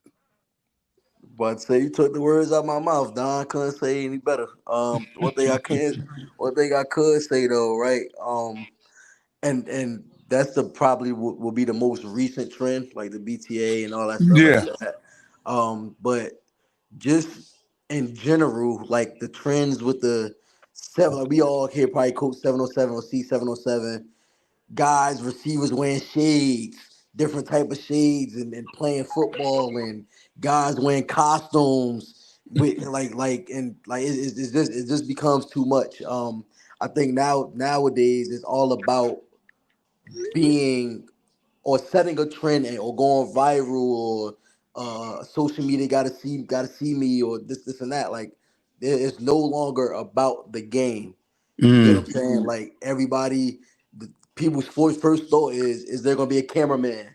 You get what I'm saying? Is somebody gonna snap the video or catch me doing this and doing that? So I think it's up to coaches to, like you said, set the standard of what you want your program with your guys to move like. And I think once that standard is set, you can allow 1 or 2 guys to engage in those behaviors because now it's gonna be a domino effect or just like poison on your football team. So I think once you nip certain things in the bud, you will start to see a drastic change in your football team for the better. And I'm also, because y'all know me, I don't like to leave my parents out. I need parents to come to the front. I need parents to be like, no, I'm not having that because you represent me when you leave this house. When you on that field, yeah, it might say West Orange, DM, DePaul, Columbia, whatever, but at the end of the day, you represent me. Like, I need that. I need that mama. I mean, somebody go find me Big Mama. Big Mama ain't had this back in the day. Big Mama said, if I get one call, that's it.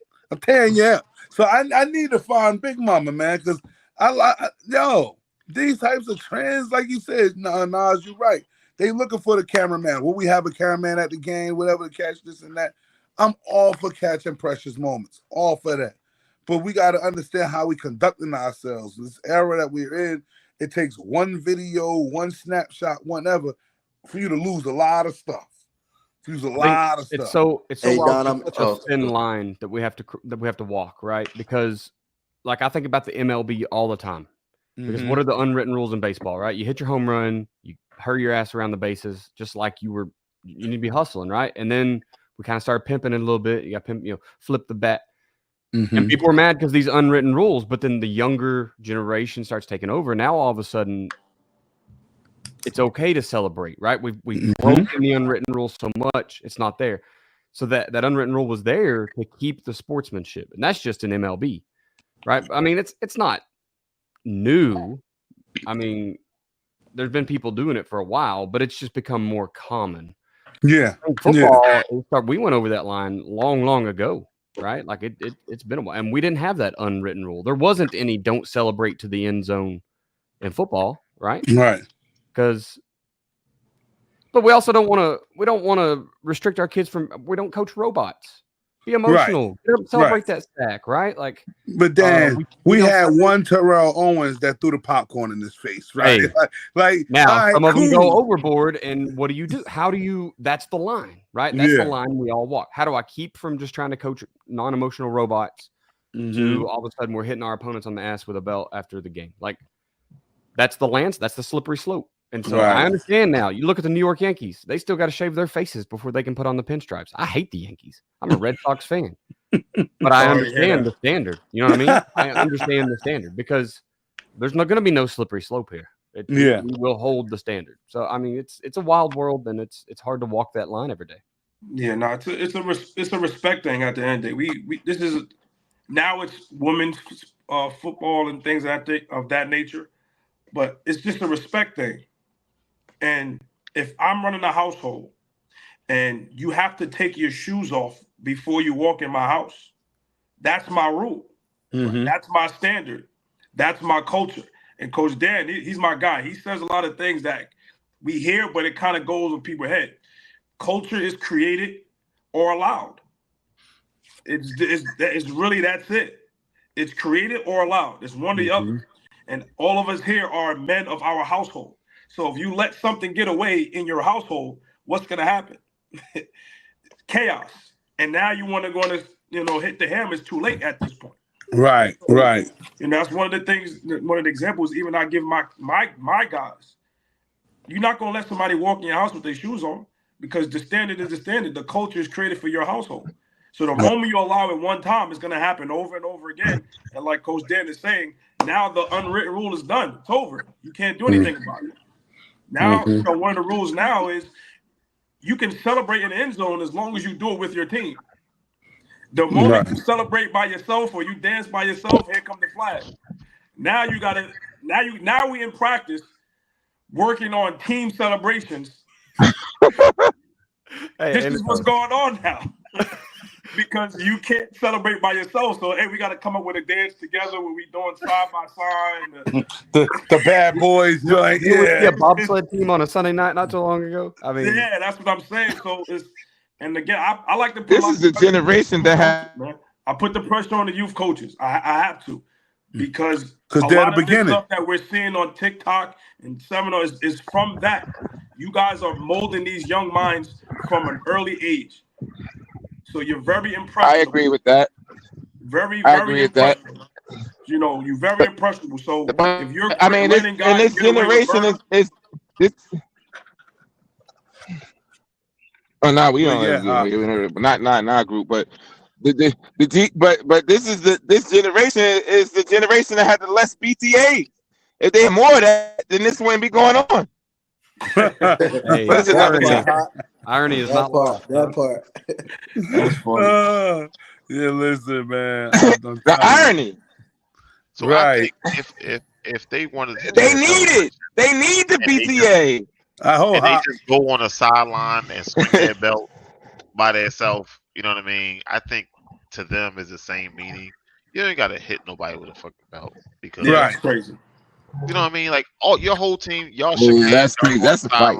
Y'all go to the That's a end fight. zone, everybody swinging their belt, cool, fine and dandy. Go ahead about your business because Right. you know what I mean? You know what I mean? But Hey, hitting but hey, B, I'm gonna tell you this. And It's some selective BTA. It's some selective BTAs too.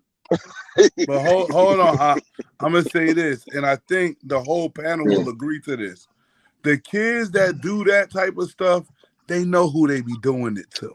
Okay, like certain schools, you ain't gonna go do that shit. Certain schools, that's what I'm saying. In certain programs, in certain schools, you know. Look, again, I'm in West Orange, right?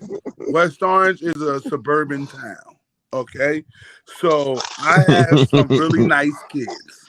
All right, so when I get to see them, how can I say, try to flex, right? I go, nope, don't do that. Don't do that. Mommy and daddy spent a lot of money so you can live in this type of world right here.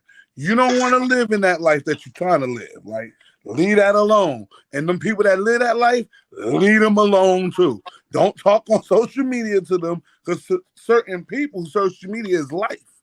So you mess around and get yourself, you belting the booty, they might drive back around like, so what's up?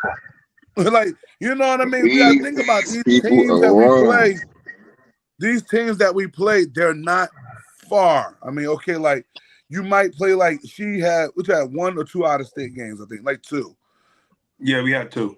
Yeah. So you might get 2 out of state games, right? Whoop-de-whoop. The rest of the games, it's to somebody you know. Like you know that team, they're close by your area. So you thinking that it's over because you went on TikTok and went viral with that.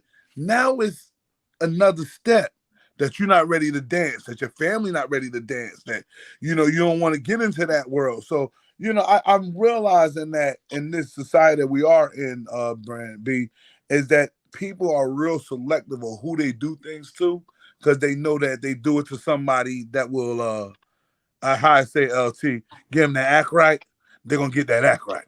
You know what I mean? So that's just what I know right there, man. It's just a respect thing, you know, and this generation likes to say standing on business, but the business ain't standing on nothing. So walk with me real quick. I know I'm gonna say something crazy, but hey, just walk hold on. Before you start. Hey, B, I know you preached this morning. I know you had a hell of a sermon. I gotta pass the plate around for Sheed. Yo, he out here spitting some gems, man. Y'all gotta put it in the plate. Yeah, y'all gotta put it in the plate. Go ahead, Sheed. What you got? So we talk about being incarcerated. Some of these boys need to go be incarcerated. And what I mean by that is there's certain rules you have to live by, and it all stems from respect. So if I'm sharing the cell with you, you can't go brush your teeth in the toilet because I don't want it's certain rules that you gotta have, and it's a respect thing. And if you disrespect someone, it can lead to something else. Yo, man, I don't need you shaving in the sink because you're gonna clog up the sink, and now I can't. So it's certain things that's unwritten rules like we're talking about, but it all stems from respect. Right. So again, a lot, like I said before, these kids, they keep saying standing on business, but what business are you standing on? Where's the respect? Yeah. At the end of the day, respect comes before anything. It comes before your title. It comes before your respect. And your respect stems from your character. So as coaches, as trainers, as mentors, what are we really doing?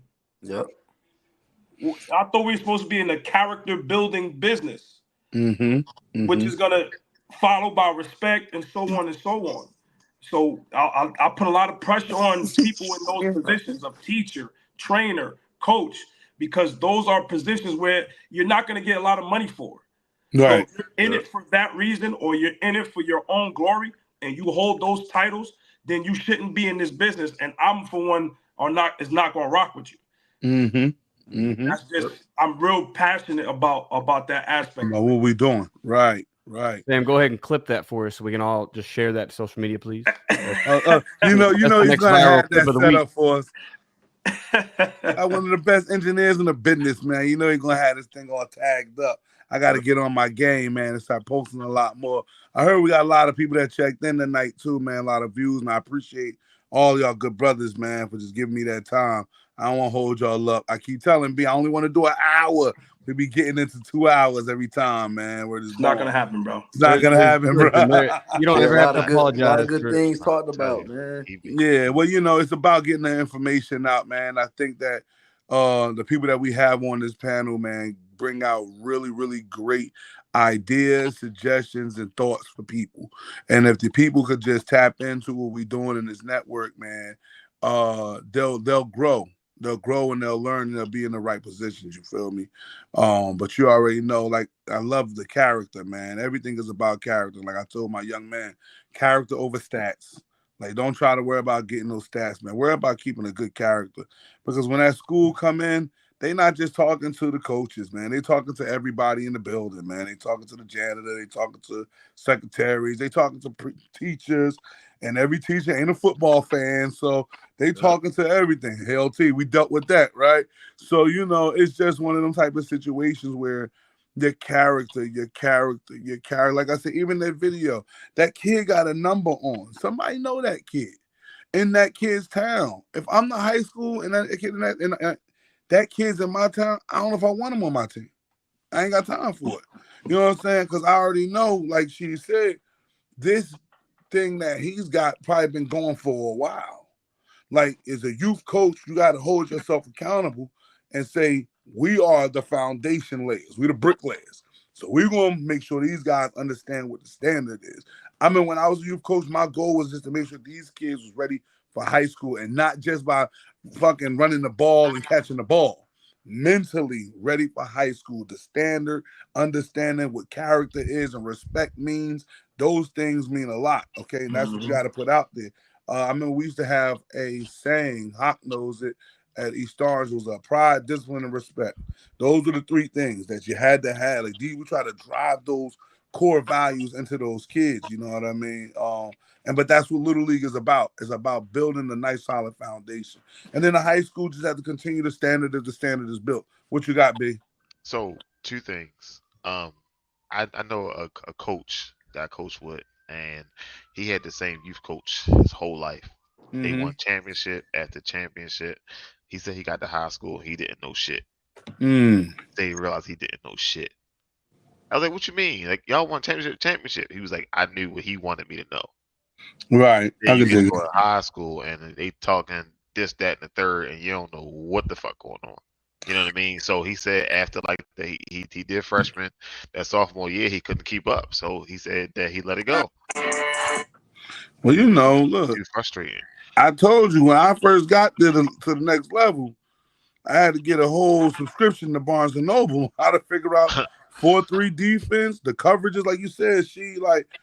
When I was youth football, it was man-to-man. I mean, it's youth football, right? Like, so I don't really have to cover three. There you right, go. I don't have to unload a lot, Then I realized, well, we want to run cover 6. What the fuck is 6? I thought we only go up to 4. No. No, Don. Sit down and just watch. Like, okay. But, that stuff that, you might not, in Little League, listen, man, I got the fastest running back. Okay. I got the most violent defensive guys. I'm going to probably win a title. It's youth football, right? The next level, when you have to spar with guys like the young man over there with the Spartans hat on, you got to bring your hard hat and your lunchbox. He ain't going to just let you just do what you want to do. He's a defensive guy. He's going to take away your best option. He's going to make you have to use somebody totally different to win the game that night. And he's going to adjust. What you see from the first shit, man, I know you. What you see from the first quarter, you might not see that in the second quarter. And the halftime adjustment going to be a whole nother thing. So it's just one of those things when you getting certain coaches that, it's tough to understand how to think like that. When all you had to do is just run sweep left. Like you said, we got the wishbone, so buck sweep right, we student body, get him out the way, and we're gone. Like that's different life, man. I mean, yeah. One thing I don't like about the young coaches too, they always trying to change words. Buck sweep. Why he do his finger? Wait. Inside zone. Why he do his finger like that though? Because he want to let you know. Coach C. Palms. Coach C, listen, it ain't the young ones. Who brought palms into this shit? You know what I mean? It's them old heads at Alabama. Look, what's cover 7? You talked about 6. Who brought up cover 7? Saban? You just renamed the same shit to another number.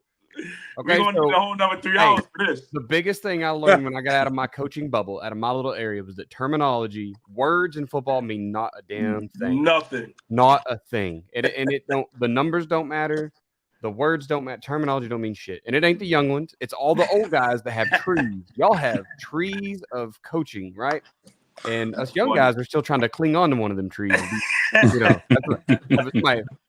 Put some love over here so we can become a fruit of that tree. Right. Y'all's terminology is whack. Oh, that's West Coast terminology. What the fuck? When does it start? Is the Rocky Mountains? I got them turned up, dog. That's what I'm talking. I got them turned up. Yeah, that's what I'm waiting for. Yeah. I'll be honest with you guys. We talked about character and hiring young coaches versus old coaches. I walked away from an OC job this year because of the character in the building was low. Yeah. But terminology wise, I got told in spring practice we had to simplify. So I cut it back to like 2 run plays, 2 pass plays. That's simplification, right? That wasn't enough.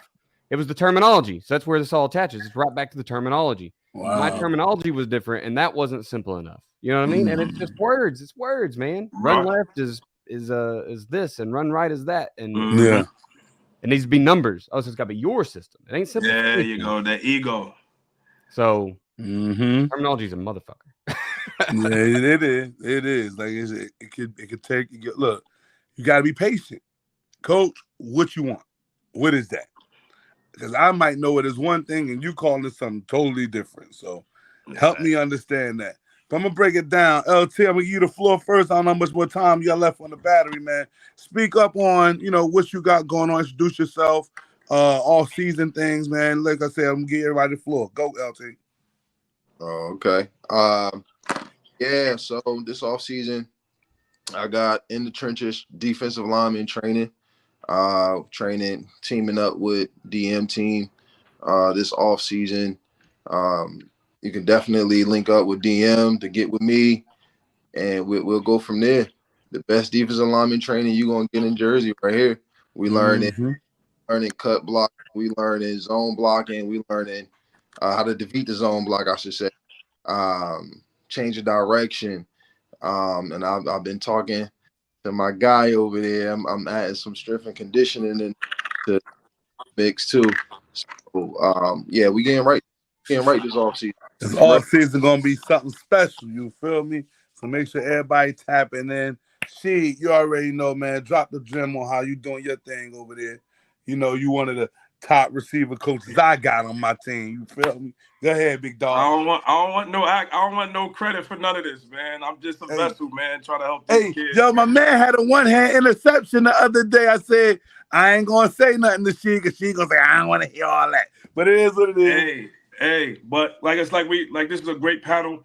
And again, my last word is your character lasts longer than your playing career. That's something I'm always gonna say. So who you are as a person, male or female, is gonna last longer than any career that you have. Because when you're dead and gone, what are people gonna say about you? Who's gonna be sitting in your funeral? So we all have a destination, but your character, who you are as a person, will last longer than any career, playing career, working career than you're gonna have. So that's my 2 cents. Get right or get left. There it is. You already know. So now, hey, Dan, you already know. Speak on it. What you got? Oh, man, we do all kinds of things in football. Athletic speed and movement, if you're looking to get your kids faster, agility-wise, you know, it ain't all track speed, right? Football field's different. So athleticspeedmovement.com. We've had a gentleman doing it for over 45 years, was the very first speed coach in the NFL, worked with the Seattle Seahawks. So come on, jump over to the website and sign up there. I do 2 podcasts, the football coaching podcast with Joe Daniel. That's a really big show. A lot of guys have tuned in. Man, I love talking. That's where I learned ball, really. Right. Started with him and co-hosting, and then he has JoeDanielFootball.com, which is where he teaches, everything. Amazing football, right? You're talking about the 4-2-5, the 4-3, 3-4. There's probably another one in there I'm missing. Anyway, and then he's got an entire offensive system. You need gap scheme, you need zone scheme, you need passing route, whatever. I also do a podcast with Kenny Simpson called the Coaching 101 podcast. Jump over there and listen to us. That's me and a guy from Arkansas, so it's just a little different. Joe's in Virginia, Kenny's in Arkansas. We just talk a lot of the same topics, but we have different perspectives, right? Just really, really good to go there. I will leave you with just extreme ownership, right? Own everything. Everything is your fault. If it ain't your fault, find a way to make it your fault and then fix whatever that problem was. And the Patreon, go to the Patreon, Chamberlain Football Consulting, patreon.com/Chamberlain Football Consulting. I can help you as a parent, as a kid who wants to learn ball, as a coach who's struggling, head coach, an administrator, whatever your thing is. There's a tier there for you. If there's not one, DM me and I'll make a tier for you. There we go. That's what I'm talking about. And y'all already know. I don't know. Do we got Nasir still on? Bing, who's in the room right now? I don't want to miss out on nobody. Nasir, go ahead, man. Tell them about, where they can find you at, what you got cooking. Let us know. And first and foremost, I just want to say it was a pleasure being up here, man. I think one thing about me, like as a young coach, I think what made me successful up until this point is just being humble. What I mean by that is like really just keeping my ears open. Like anytime is somebody talking, I'm always receptive. I'm always listening. I can always take and learn from different people. So it was definitely a pleasure and an honor to be up here with you guys and just you get what I'm saying, like expanding my horizons, expanding the knowledge that I'm getting. Because again, like you can learn from everybody. I'm at Caldwell University right now, Division II sprint football in Caldwell, New Jersey.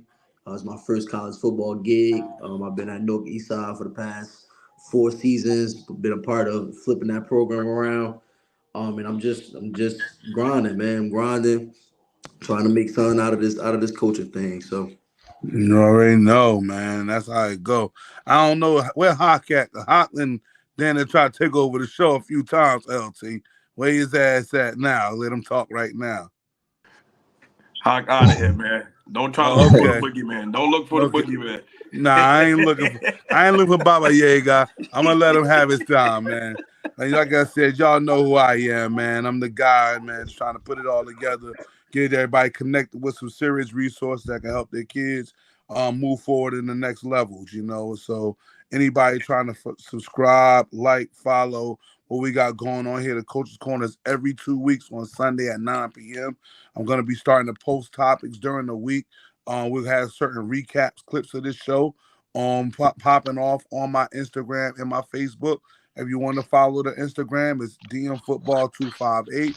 My Facebook is Driven Minds. Please just tap in. Questions, comments, concerns, sponsorships. Anybody want to jump in, please jump in. Like you heard LT said, this offseason is going to be magical. I'm going to have some really, really, really dope things going on at center court, okay? And again, so you're looking for defensive line training, you're looking for strength building, you're looking for core enhancement, all of that type of stuff. We're going to be having that going on. Obviously, we still keep some guys around different networks. We have, as you seen, Coach Sheed. He does a good wide receiver training, defensive back training over at Pro Edge. Those are my dudes over there. Good dudes, good brothers to me, McDonald. You know, I also got some other brothers, Jared Rogers. He does some DB stuff over there with Coach Reg Foxworth, ETS. Some pretty good dudes. They're doing running back training over there. Again, it's a lot of people out here that can help, but you got to want to help, okay? My thing is you can't have the success without the process. You got to put it all together. You got to have the process in order to have the success. So make sure that everybody making sure they do their due diligence. Fellas, I thank every one of y'all for coming on the show. Appreciate you, like I said, like none other. Brandon, you already know how big salute you feel me? It's just the Giants just lost this game, yo. I'm mad at you right now. But I don't want to hear about. I told you it's a heartache for us. Yo, y'all this is tough. The ball was on the ground, y'all couldn't pick it up, and then y'all give it back to them and they scored. Like, come on, y'all. Hey, man. In typical Giants fashion, baby. I mean, who was expecting anything otherwise? You know what I mean? Don't worry. We're gonna we're gonna tank these next 2 years. We bring an Arch Manning in. It's gonna go down. Can we not mention Texas players, please? It was OU Texas weekend. I'm still sunburnt from the game. I cried. Rings out. I drank beers. Rings out. Yo, you see how you do, LT? You want me to push the button? Just say push the button. I'll push the button. He let it rock out the whole show, though. So he. Listen, I got it. I don't feel like getting up, man. I ain't got time. I ain't got time for these dudes. You feel me? We on the hunt for the new one, baby. Right, she 2025 when we gonna hunt that down.